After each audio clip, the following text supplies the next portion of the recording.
It begs the question, is there anything better than beating the Leafs? Beating anyone at all, apparently. Let's go! It starts with an A and ends with anxiety. Off the charts levels of passion! That's just a nightmare! With you wherever you are, welcome to LFR. Uh-oh, starting to rack them up a bit. Victory puppies! That's $50 for the Humane Society of Durham Region. This is getting expensive. Leafs win! 6-5 over the Winnipeg Jets? Question mark. Also exclamation mark. I know producer Drew is shaking in his boots right now because that was an 11-goal game. How long is this LFR gonna be? Let's find out. Well, here's what I want to do because it was really 2 games to me. Arguably 3. First of all, Papi New Year. Robert Malloy came up with that one. I like it. But second of all, Leafs get Austin Matthews back and they're following up what was arguably their most complete game of the season, and they're at home. Joseph Woll is in net. The dude basically did not lose at home during the month of December, which we're no longer in, I just realized. Had to look over at my phone and saw the 1, hence the New Year thing. That's what we were all doing yesterday, right. Oh, and the Jets are in last place and haven't won for a while now. All things are set up for the Leafs to win this one. Now, something that we know very well. They struggle with games like that. But they found themselves down 2-0 and 4-1 in this game. And at no point did I feel like it was representative of what I was watching. Like, the Jets were out shooting the Leafs for most of the time. Obviously, they were winning the vast majority of this game. Never actually felt in danger. It was weird. The Max Domi crossbar very early on. The Leafs had several really good chances. I think it was Nyes had a breakaway. I thought the Leafs were doing so well in the first period that when Velarde ends up scoring on the odd man rush, I'm like, oh, of course. It wasn't like so many times this season where you're watching and you're like, what happened to this team? Why are they so bad? It was just one of those things. It's one of those games where you're definitely the better team, arguably dominating, and of course, the other guys score first. Nuts, shoot. All right, get the next one. But they didn't get the next one. 3.5 minutes later, it's Dylan DeMello who scores his second of the season, number 2 for number 2. But even that takes a nasty hop. What are you gonna do? Ultimately, though, at the end of the first period, I wasn't like, oh, this team sucks. I just thought, man, it's really unfortunate. It's really unlucky that they're down 2-0 after 1. Let's see how they respond in the second. Funny enough, it was pretty good. Just 94 seconds into the period, Austin Matthews goes to the net. Max Domi does what Max Domi is there to do.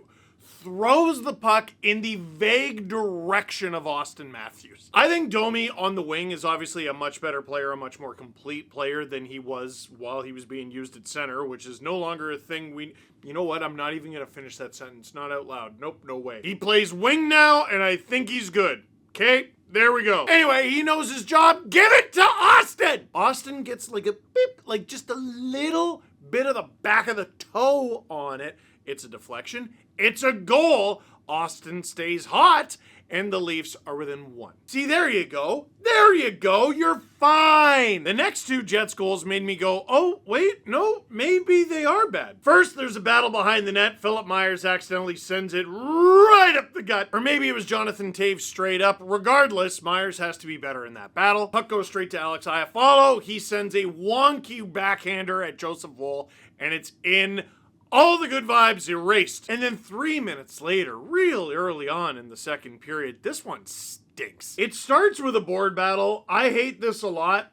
Myers and Michelli don't need to be there. But, I never want to see Matthew Nyes in a battle like this ever again. Dude, we were just calling you a Gronk, man, for that fight in that game that you had against New Jersey. Is this how a guy listed at 232 pounds competes for pucks? No! Weirdly, the Leafs don't come out of this one with the puck. Matias Michelli thoroughly loses his man, reminding us all why he was scratched in the first place. Because you see him play and you're like, hey, why was that guy? Oh, that's why. Then, of course, there's a miscommunication, which I think is more likely a no communication between Michelli and Myers, in which Myers realizes way too late, oh, Mark Scheifele is alone in front, and bonus marks for Joseph Woll having his glove in the net. I don't put like any of Joseph Woll getting pulled on Joseph Woll. I think it was the team that let him down, but also don't keep your glove there. That's where goals are. Scheifele scores. It's 4-1. The good news is there's lots of game left. There's well over half the game left. And also, overall, you haven't looked that bad. You've already solved Eric Comrie once. The bad news is you're losing by 3 goals on home ice and getting outshot by a billion again. If the Leafs don't get one back soon, this game is going to get ugly fast. 5.5 minutes later, just when you're starting to think, might be about that time, the Leafs get on the board. And it's the fourth line doing a really good job against Canadian Olympian Josh Morrissey. Steven Lorentz chips it out, and he gets into a battle with Morrissey. He forces Morrissey to just get rid of the puck. Lorentz sure seemed to think that the puck was going to end up where it did, because it ends up right on the stick of Scott Laughton, who gets the easy entry. Leafs forwards attack, Laughton included. He stops up, sends it to Oliver Ekman-Larsson, who's on the attack. And he rips his 7th of the season. Eric Comrie maybe should have had this one. Sneaks right under the arm. But I don't care. You're allowed to score those ones. If you're like, hey, 7 goals for a defenseman on January 1st? That sounds like a lot. It is. Oliver Ekman-Larsson is tied for 13th in the NHL in goals by a defenseman. The 34-year-old had 4 goals all last season in 77 games, and in 80 games with the Panthers, he had 9. He's got 7 through 40 so far. If he plays the full season, he'll score 14, or at least he's on a pace to. The last time Ekman-Larsson hit 14 goals was the 2018-2019 season. This is a throwback from OEL, and it's awesome. Here are the defensemen that OEL is tied with for 7 goals. Simon Nemec, Denton Mateychuk, Moritz Seider, Noah Dobson, Evan Bouchard, Miro Heiskanen, Logan Stanley? Well, lucky he didn't score tonight. Vlad Gavrikov, and obviously OEL. Only one defenseman who is Ekman-Larsson's age or older has as many or more goals than him this season, and it's John Carlson. By the way, John Klingberg has 9, in case you're like, hey, this season feels weird. It is. Anyway, spent a lot of time on the goal that only cut the lead to 2. You head into second intermission, down 2.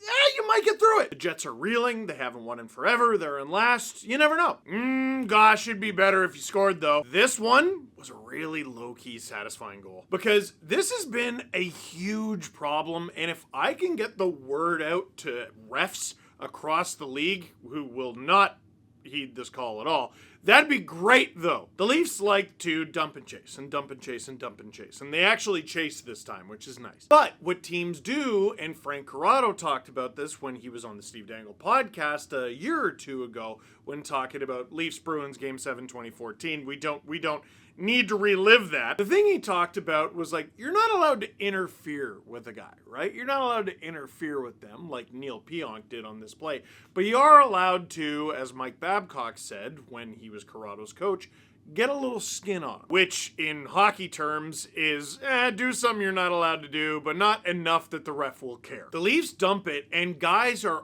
all over them all the time. Now, getting in a guy's way, driving him wide, or just making him have to go around you, that's obviously fine. Getting a hand on him and running a little bit of interference, that's almost never going to get called. What Neil Pionk did is like a straight up pick, and seeing it finally get called, I was like, thank you! Not to mention it was the Jets' first and only penalty of the game. I told the TV that I didn't like that several times during the game.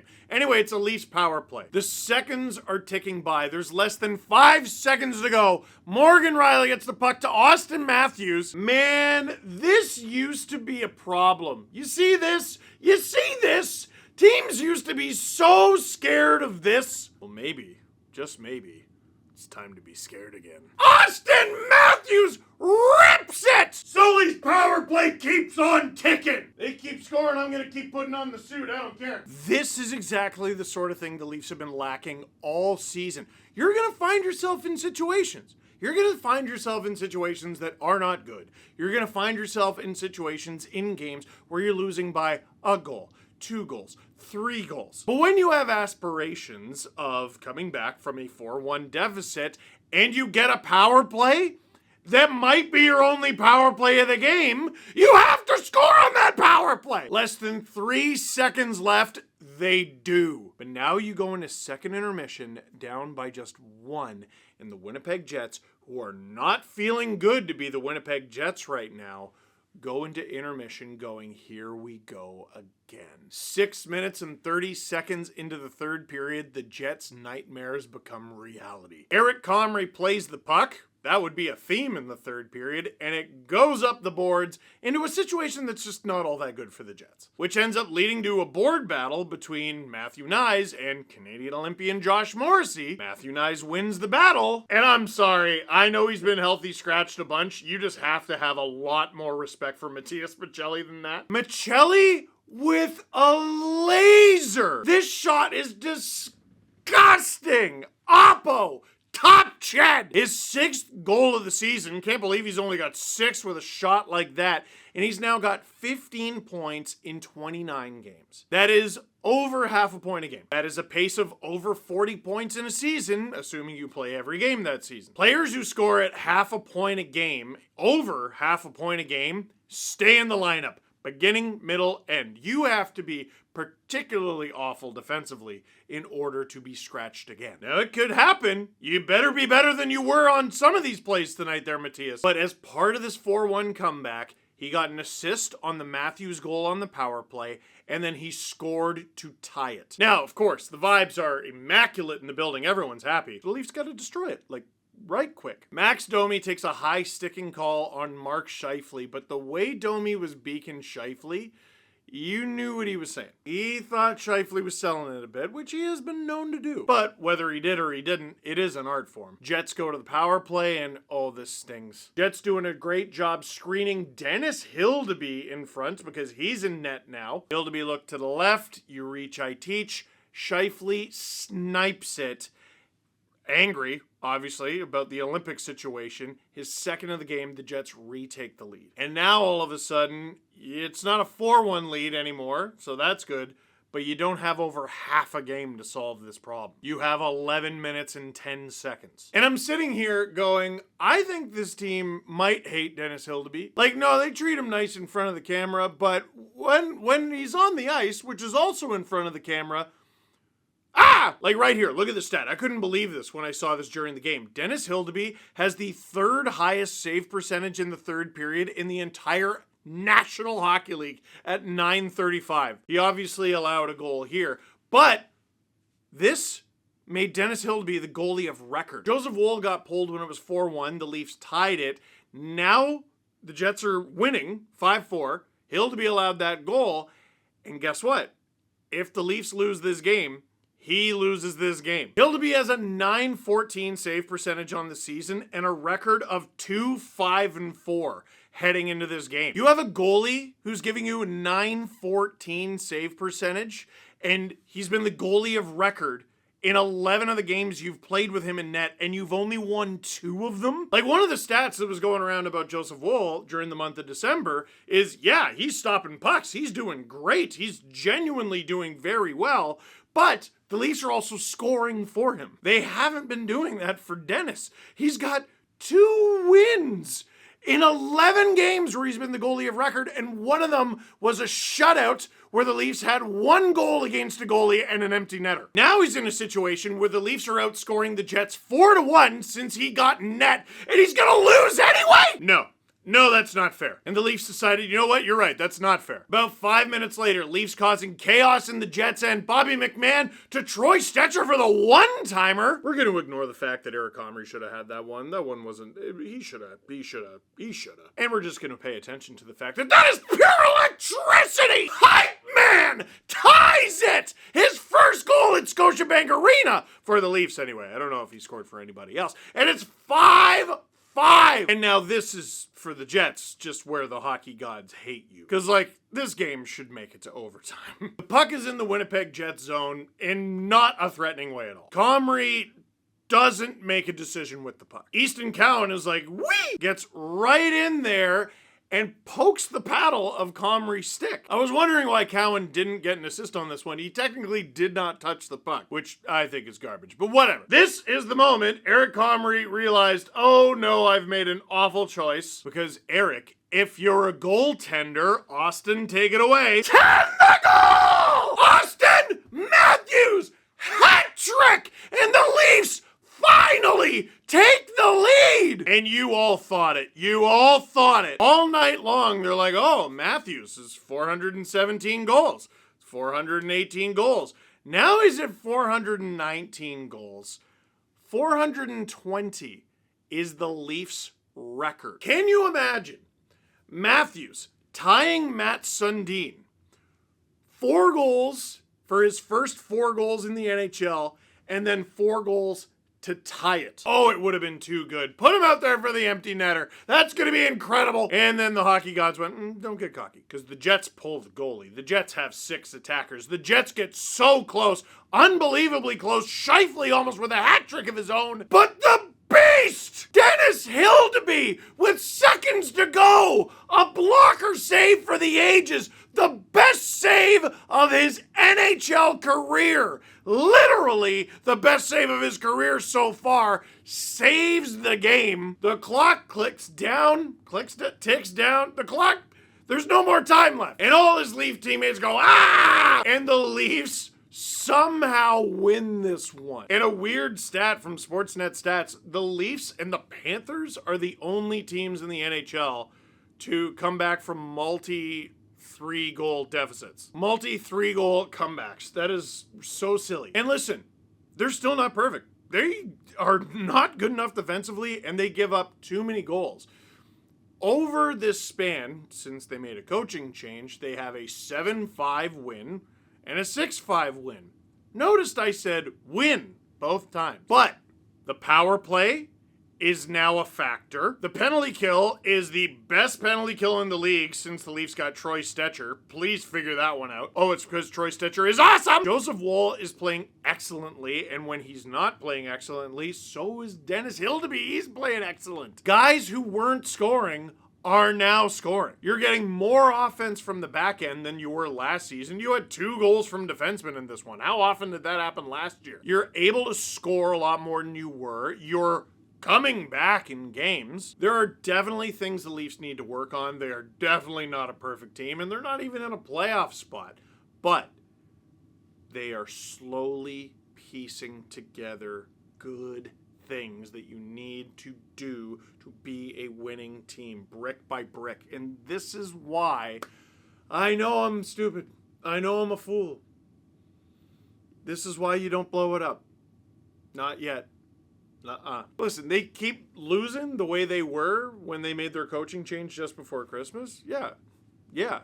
If the last 5-6 games looked like that, of course you make a change and you trade guys and you just go, you know what, it's time to give the Marlies a look. But the East is too silly. It's too tight. It's too goofy. Let's see where this goes, man. I know. I don't need you to tell me I know. It's dumb. And my New Year's present to Drew is I'm not taking questions because this video is already too long. What a ridiculous game! For now, that is it for this one. Thank you very much for watching. Click like if you liked this video. Click subscribe if you really liked it. Tell all your friends. An Austin Matthews hat trick.